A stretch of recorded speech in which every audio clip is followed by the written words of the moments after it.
Welcome to Central News. I'm Hilary Entwistle. In today's news, the intermediate and middle school's biggest sporting competition has only 2 weeks left to enter. NZCTA Australasian Intermediate and Middle Schools competition, AIMS Games, will be celebrating its 10th year in September, and entries are already up on last year. Vicky Semple, the tournament director, says they have had 6 Aussie teams entered already, so schools need to get their entries in fast. It's pretty easy. You can just get onto the AIMS Games website and you can download a registration form, and on the website there's heaps of information about each code. The entries close on Wednesday the 22nd of May, so 2 weeks from today. Waikato Regional Council's web team has won the country's top local government website award. The Supreme Website Award, handed out at the Association of Local Government Information Management's online service symposium in Wellington this week, was based on an audit of 78 councils.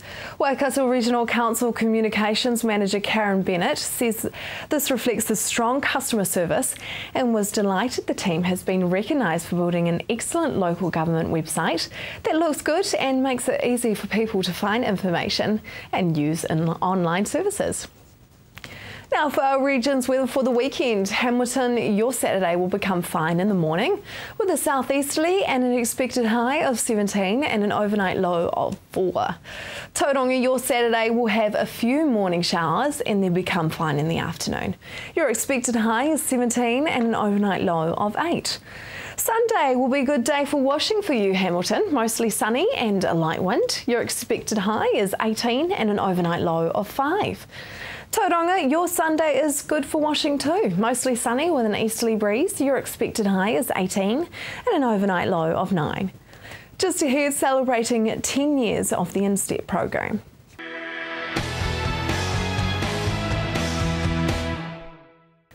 Welcome to Central News on TV Central.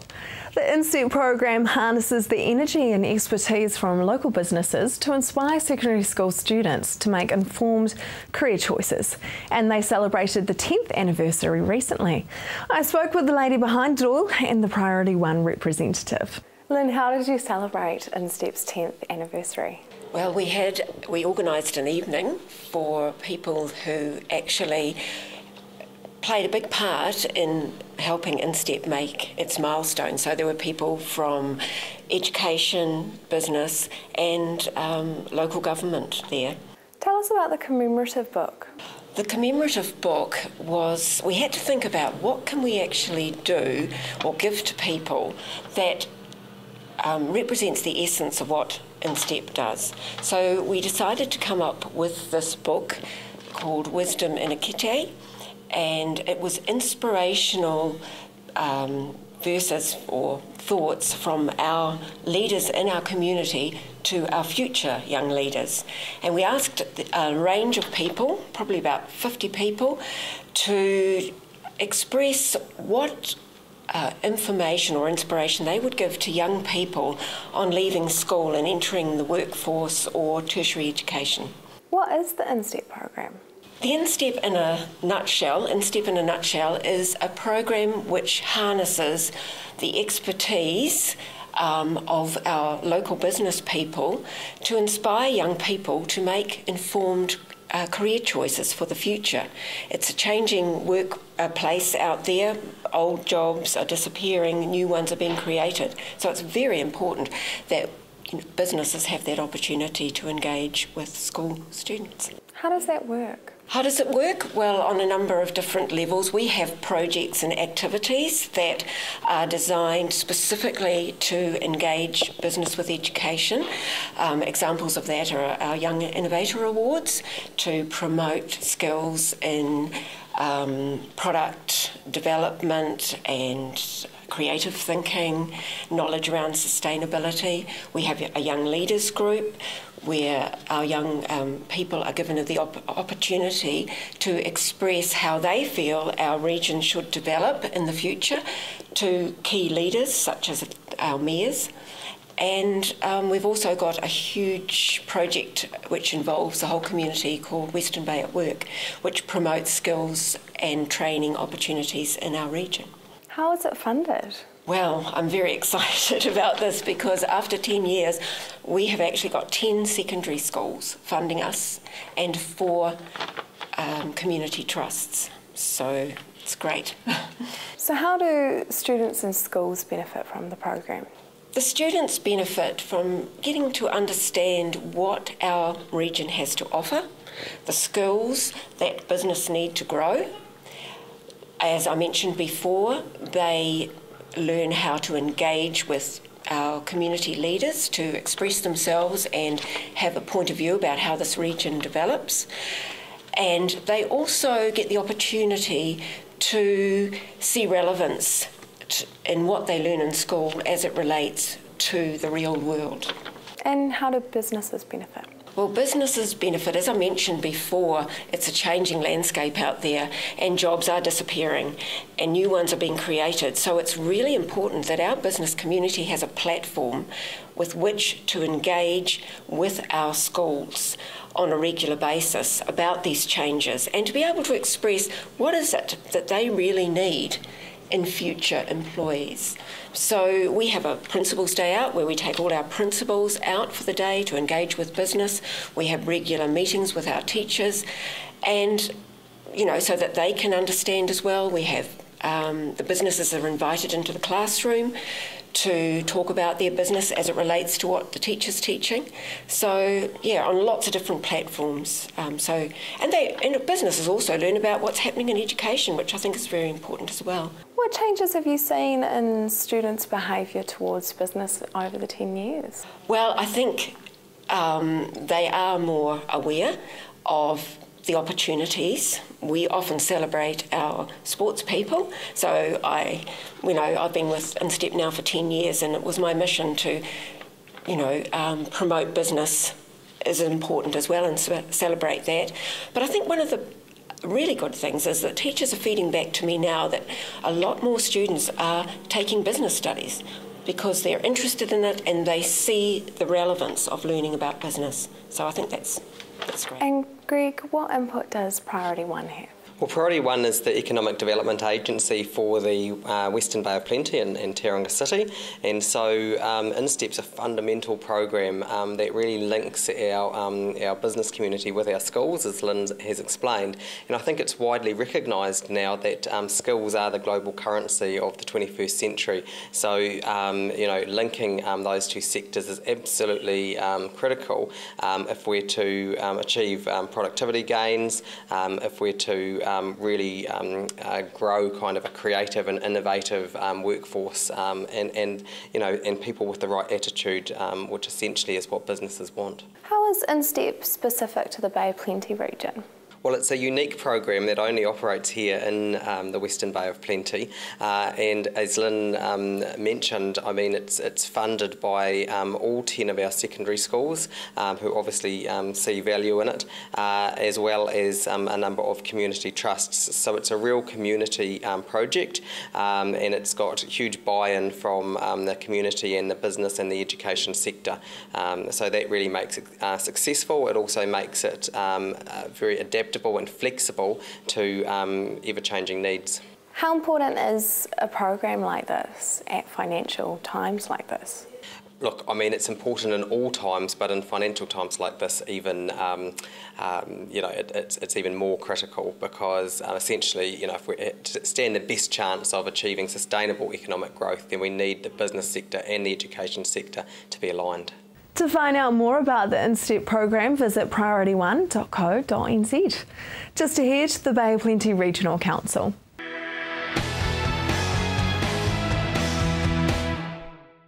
Welcome back. We're continuing with our local government reform special tonight with the Bay of Plenty Regional Council's Chairman, John Cronin. So there are different schools of thought on what the purpose of local government is. What do you think local government is? To get a better democracy and make it easier for the people to make decisions.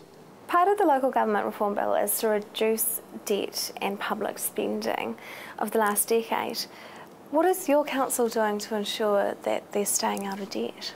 Well, we don't have any debt in our council anyway, but apart from that, it's working to efficiencies and all the processes that you do, and using things like BOPLAS or our Bay of Plenty shared services to reduce the costs of democracy or the costs of the way we do business.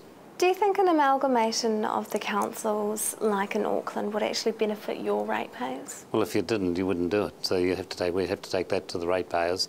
If we can take costs out, if we can do a better democracy, if the people of the Bay of Plenty want a better democracy, the options will come up and they'll decide. But you wouldn't do it unless there were distinct benefits to the community. Do you think an amalgamation of the councils, like in Auckland, would actually benefit your ratepayers? I don't think it will in the long term, because if it did, you wouldn't do it. The people wouldn't want it, because the local government is important. What are some of the factors that you think have contributed to the rate increases since 2003 nationally? The rate increases are led by the government indexes, our wages and petrol indexes, and the building costs have all gone up. So they've gone up greater than the rate of inflation, and that's been probably the main contributors. The latest labour cost index shows local government costs rising over the past 3 years at nearly double the rate of the core state sector.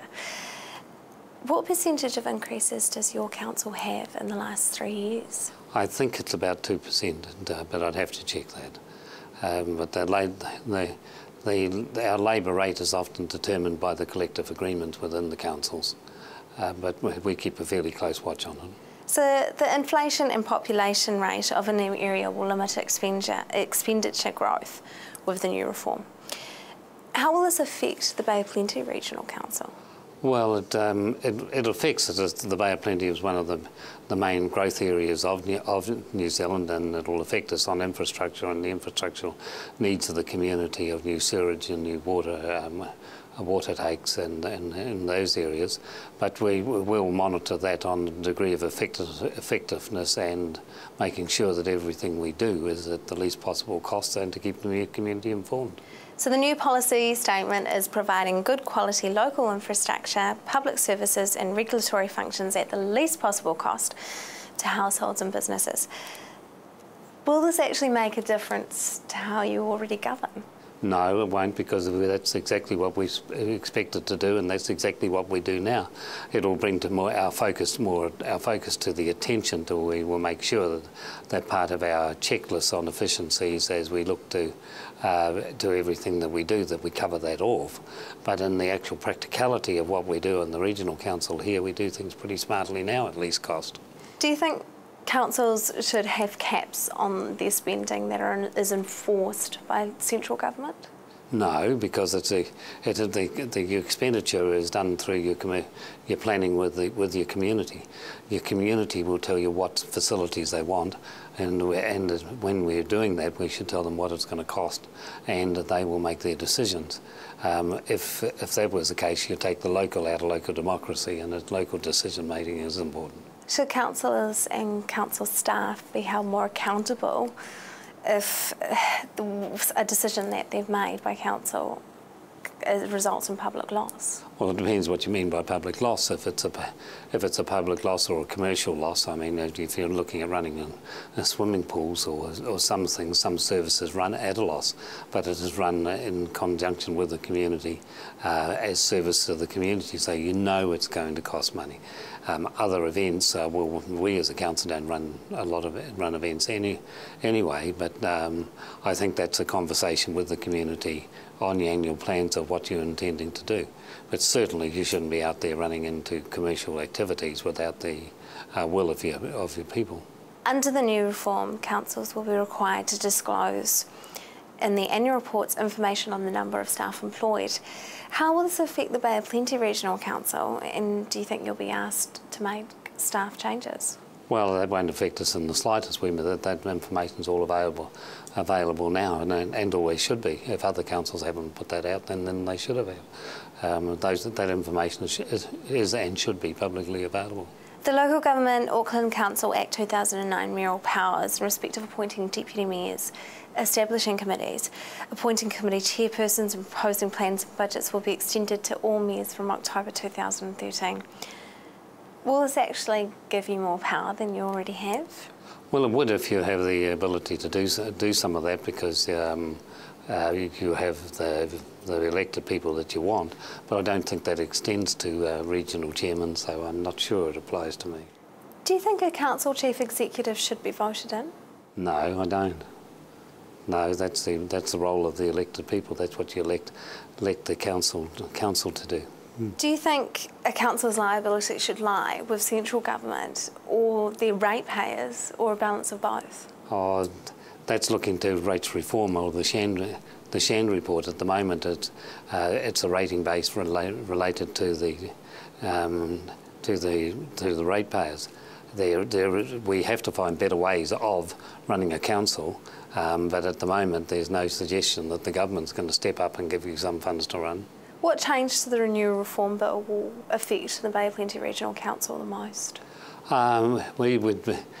No, I don't think we'd be affected much in the way we do things, because the reform wants to get to do things at least cost.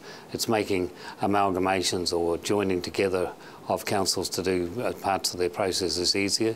We already do most of that through our BOPLAS and shared services, so we don't think it'll change how we run, but it could change the areas to which we focus on, and we'd welcome the discussion, but it is a discussion with our community. And next week will be the last week of our local government reform special. Just ahead, the art scene in Tauranga.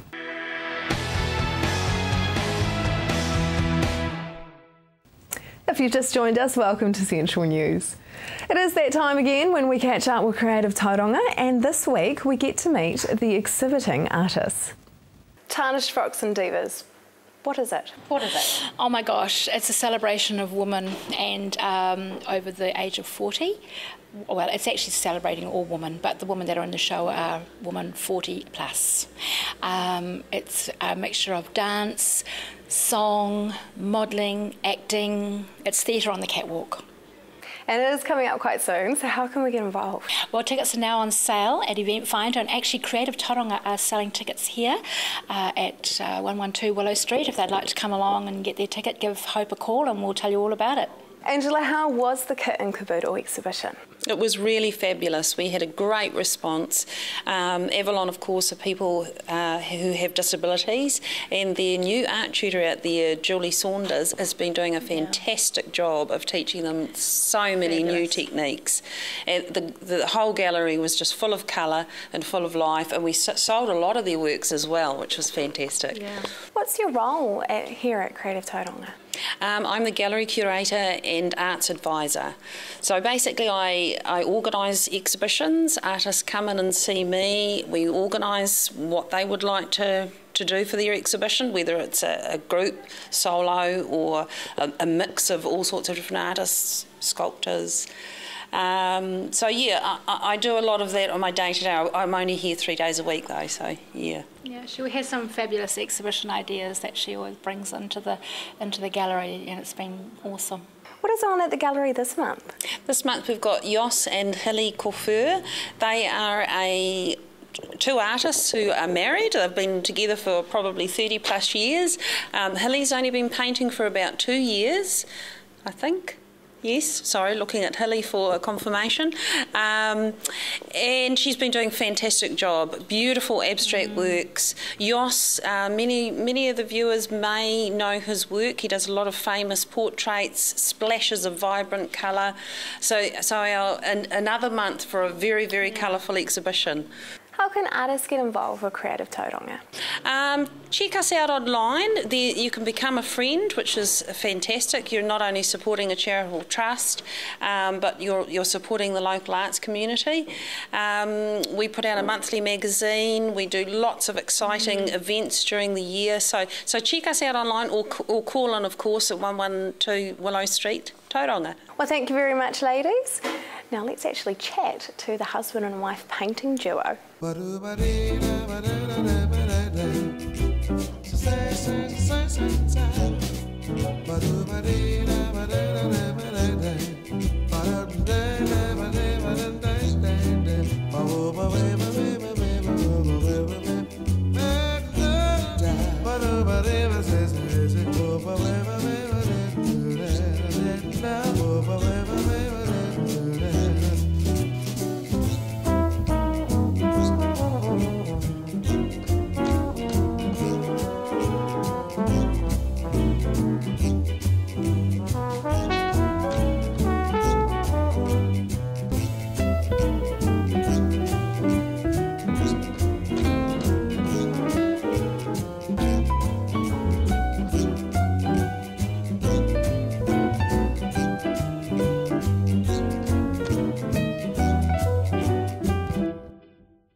tell us about your work.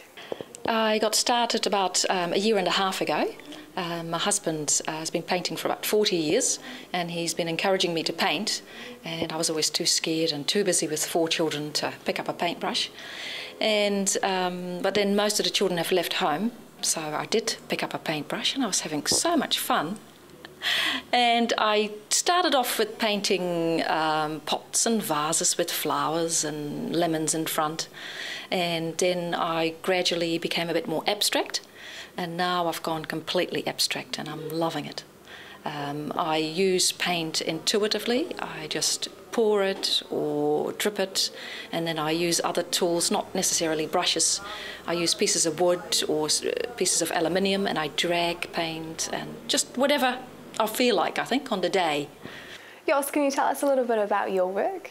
Well, I started this new style about October last year, and before that it was just more traditional. And I saw a couple of YouTube clips and it really inspired me, and so that's what I did, start doing lots of colour.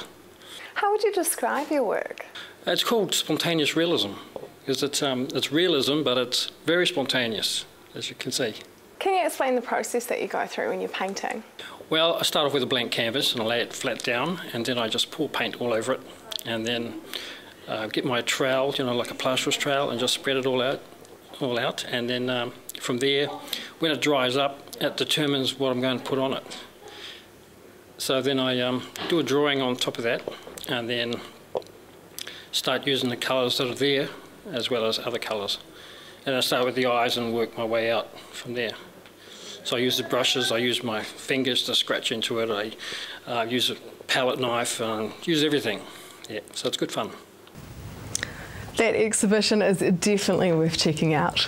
That is the news for today and this week. We really want you to be involved, so like us on Facebook and let us know your views. If you have news including your own video and photos, go to our website and hit upload. Thanks for joining us. I will be back next week with more guests from in and around the regions. I'm Hilary Entwistle. Have a lovely evening and a fantastic weekend.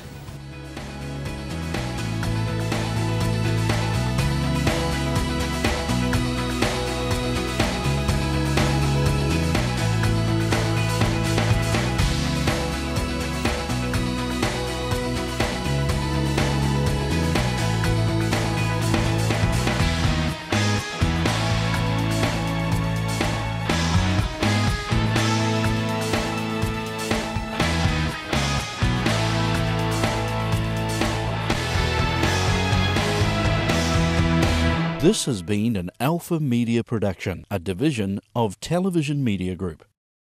Supporting local content so you can see more of New Zealand on air.